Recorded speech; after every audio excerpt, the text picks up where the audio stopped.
Margaret Cho is a longtime stand-up comedian who is bringing that talent to Austin for the Moontower Comedy Festival. She will be at the Paramount Theatre on April 11th at 9:30, bringing her Live and Livid tour to the ATX, and she joins me now to talk about that and more. Margaret, thank you so much for the time. How are you doing today? I'm great. Thank you. Good. I don't want to make any assumptions, but considering how long you've been doing stand up and what Austin means to stand up, even before these last few years where it's become sort of a mecca, I assume that you've performed some shows here in town. And if so, what are your impressions been of Austin comedy crowds? Amazing. I mean, I've had like really diverse experiences in Austin too. I've made a record there with David Garza. I've made a lot of appearances, like not just comedy. I opened for Hole at Stubbs.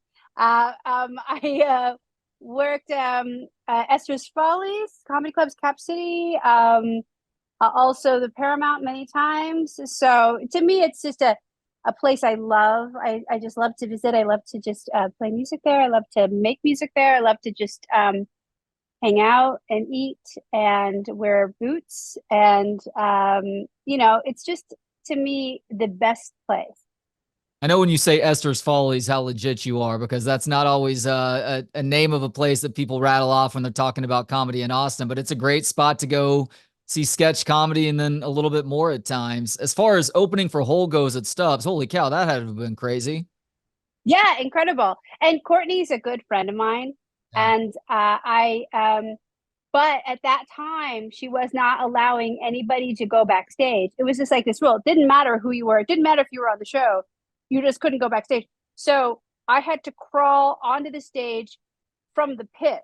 It was really comical, but she's rock and roll. I love her, and I'm always there for her, whatever she needs, even crawling up from the pit.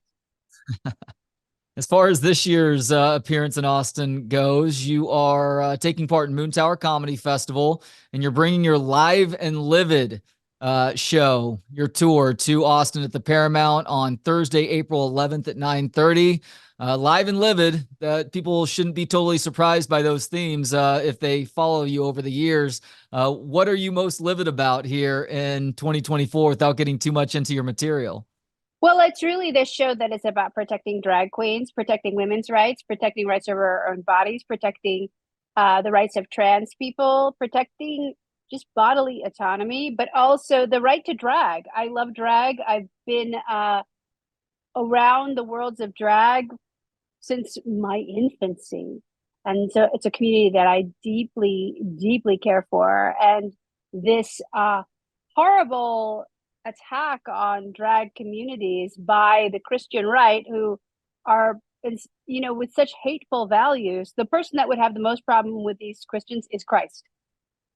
So I'm like kind of trying to bring that message across, and it's about the show, but it's also to celebrate that we can go back to live entertainment. I haven't been able to go on tour since really like for the pandemic. So this is a very big first full scale tour since the pandemic, and so it's great to be doing this live and to celebrate 40 years of doing stand up comedy. Wow, that may be a little bit nerve wracking, but then again, you've been able to work this material out at places like the Comedy Store over the last few years. So I would guess that tamps things down a little bit to go along with the fact that you've obviously done theater shows plenty of times in the past too. So it's not like this is a completely new experience for you.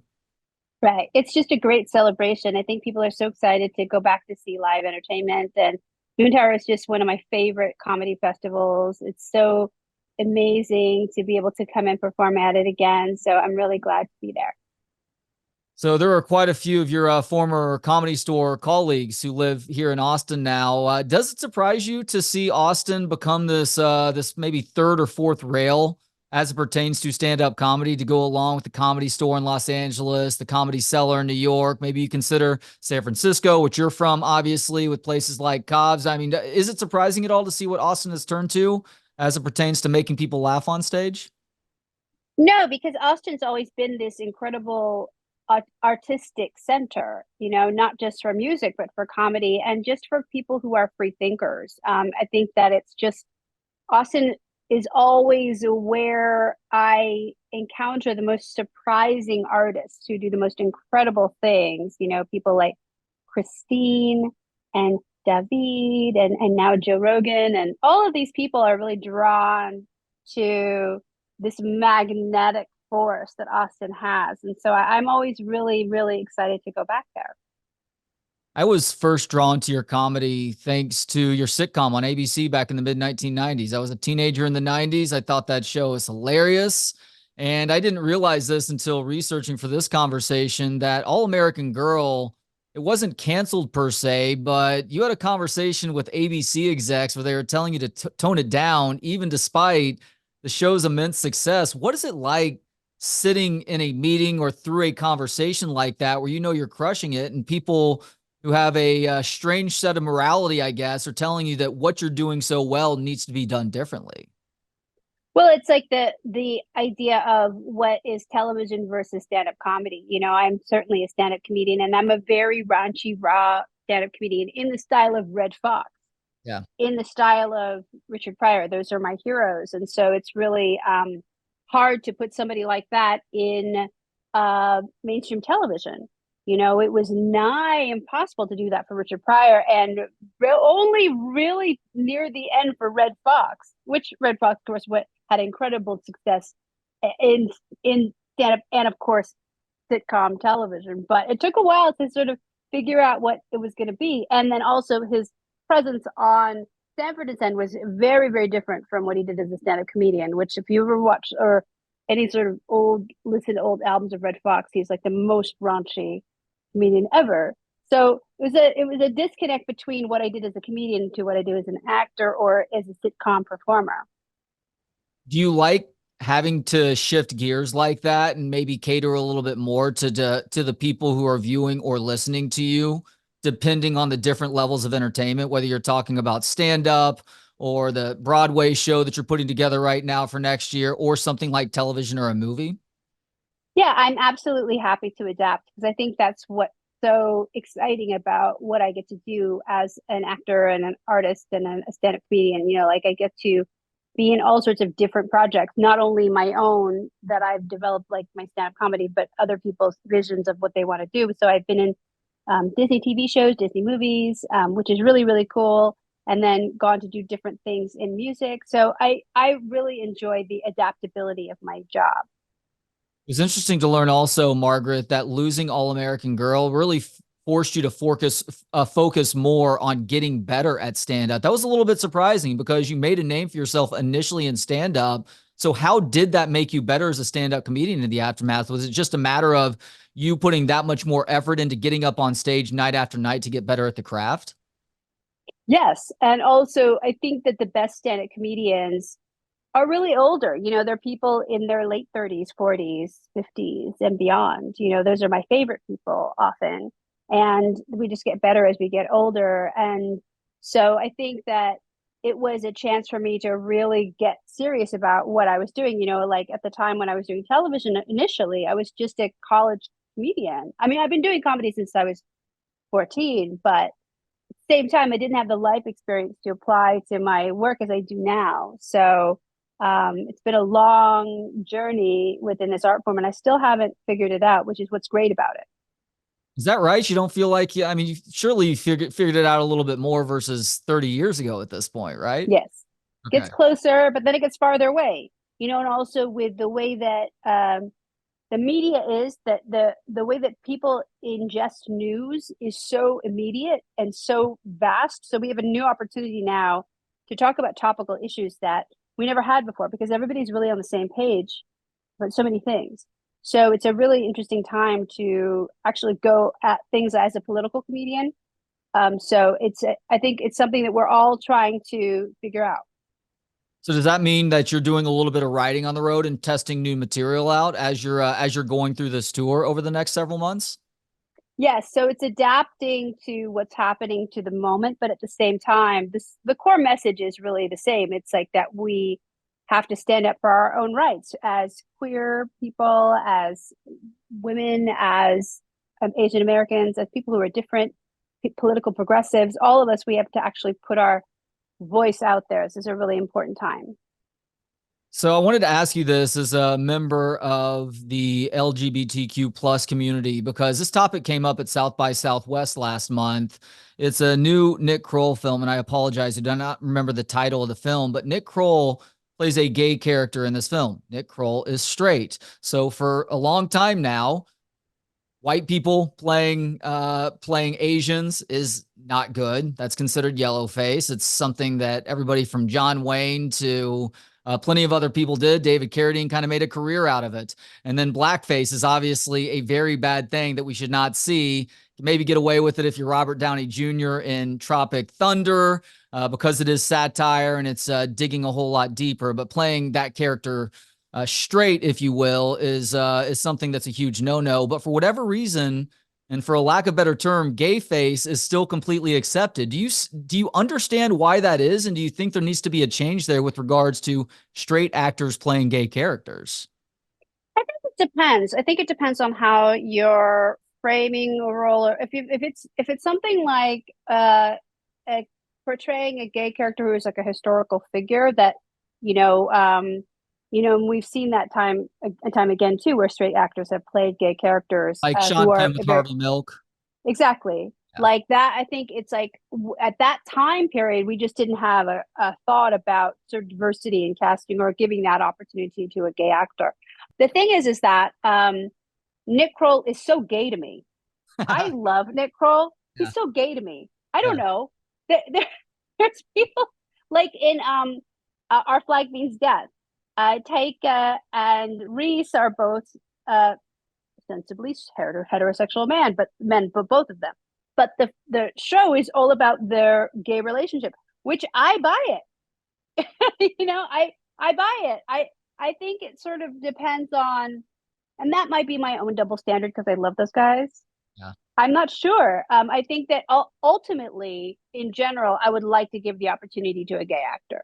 I would like to give the opportunity to a trans actor. There's a real meaning to when we're looking at casting from an authentic point of view. And then there's the where it stops too is like racial divides. Like I absolutely would love to see an Asian actor playing an Asian character. I'm fine with a Korean actor playing a Chinese role, a Chinese actor playing a Korean role. The diversity in there is totally normal. Like to me, that's actually fine. I think that's okay to me.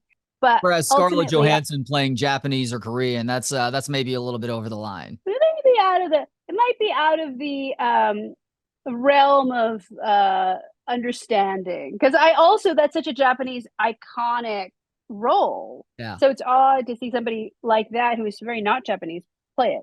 So I guess it then that sort of area of like 2012, 13, 14 is when we started to really, really shift our idea about casting and about really understanding we need to have these voices or these faces played by that community.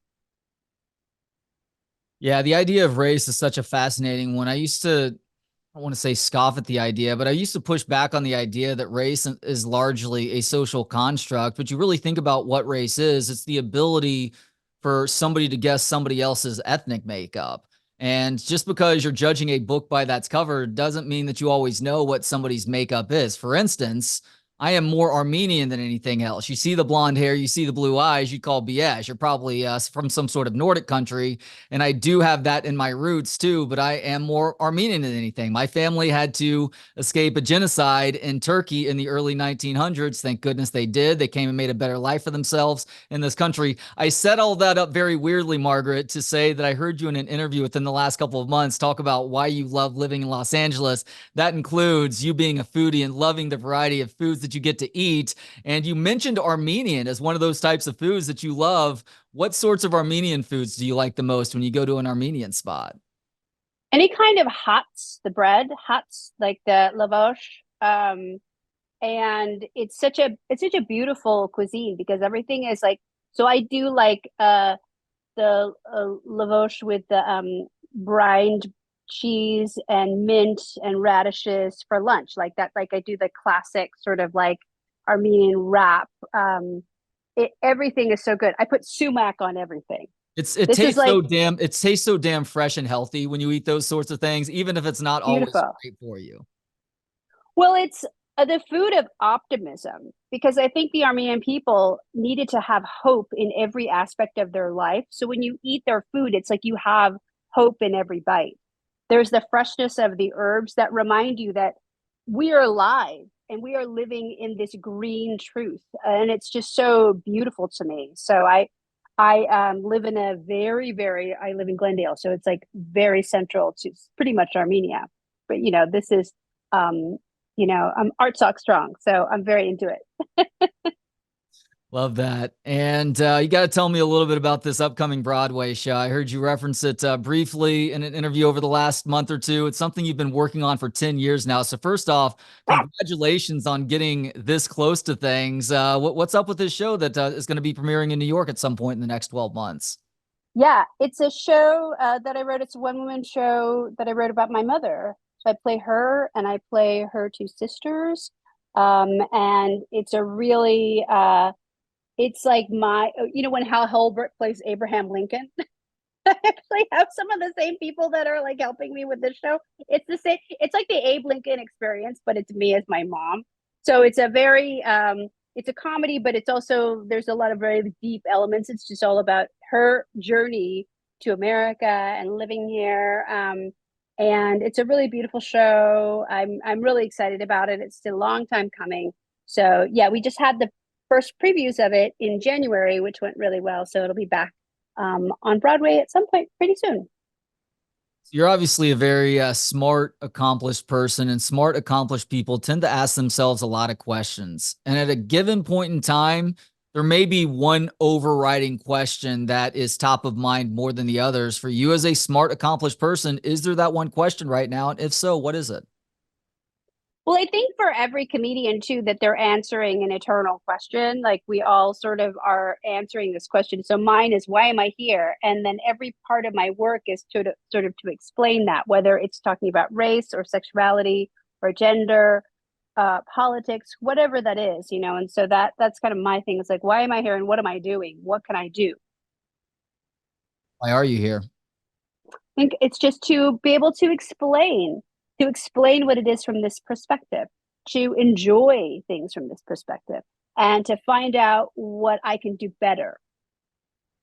What makes Sam Rockwell such a hilarious person? It made a lot of sense to learn that y'all started in comedy together because even though he's obviously gained recognition as a serious actor, he's hilarious in roles where he's supposed to be funny, especially the dark variety.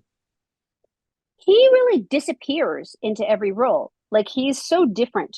So I think what it is that he's so engaged in the truth of that character that you can't help but laugh because it's so real to him. It's so true to him. And he was always like that, from even from when we were kids and doing like theater class and stuff. It was just really amazing what he was able to do. And like I've known him since he was playing on the Jungle Gym. So it's a very he's always had it, and it's interesting that he never actually became a stand-up comedian, but he could definitely easily do it. But of course, he doesn't need my advice of what to do. He's doing very well for himself. I guess we'll have to settle for him as an actor, an award-winning Yeah. actor. Fine. And last question now, Margaret. What do you love about stand-up comedy? I love it because, like I love Armenian food, it's alive. It's like alive. It's like green. It's fresh. It's spicy. It's like minty. It's citrusy. It's like filled with the flavor of life. Like you're living. It's a living, breathing art form that changes every time you do it. No stand-up shows are exactly the same. They're always different. The audience is such an unpredictable part of that experience. So you don't know what's going to happen. You don't know who's going to come see you, and you don't know how they're going to react every time. You have an assumption, but you don't really know. So I love that fact of it is that I can come at it new every time. It's always different. It's always surprising. She is the legendary Margaret Cho. Although I call her a stand-up comedian, she's a whole lot more than that. But calling her a stand-up comedian is a huge compliment in my book. She's bringing her live and livid tour to Austin for Moontower Comedy Fest, Thursday, April 11th at 9:30 at the Paramount. You can go to her website, margaretcho.com to buy tickets and find everything else you need to know about Margaret. Margaret, thank you so much for the time today. This has been a real honor. Wonderful. Thank you very much. Thanks to Gentleman Jesus for the intro and outro music. Hear more of his work at gentlemanjesus.com. Thanks to you for hanging out. For more of the show and to connect on social media, visit booksonpod.com. Talk to you next time. Books on Pod.